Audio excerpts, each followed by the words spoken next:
अगर आप भी चाहते हैं कि भोजपुरी फिल्म का ऑडियो वीडियो सबसे पहले आप तक पहुंचे, तो लाल बटन को दबा के चैनल को सब्सक्राइब जरूर करें और साथ में बेल आइकन दबाना ना भूलें।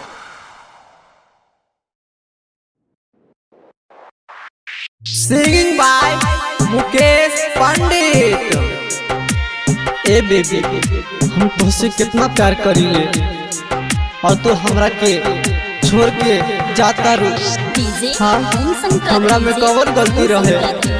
ए बेबी जान, तोहरा बिना एक पल ना जी पाई। सच्चे कहता नहीं, तोहार कसम कहता नहीं। तू तो चल जाइबू हमके भुलाइबू, तू तो चल जाइबू हमके भुलाइबू। हम सच कहतानी बेबी याद बड़ी आइबू। हम सच कहतानी बेबी याद बड़ी आइबू।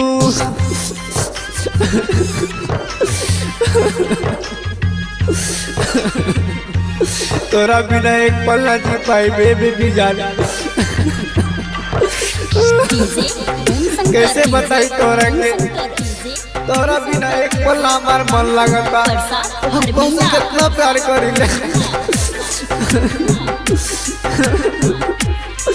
ए बेबी सुना, तोहरे ही प्यार में काका ना कैनी हो।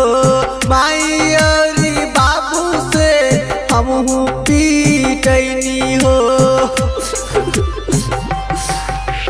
तोहरे ही प्यार में काका ना कैनी हो। माई और बाबू से हमहू पीटनी हो। माई और बाबू से हमहू पीटनी हो। हमरा के छोड़ जइबू बारा पछतैबू हो।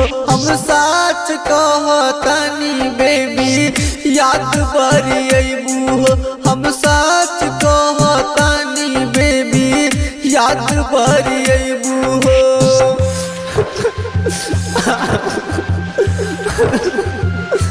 कैसे बताई हमार हाल कैसन बाटे।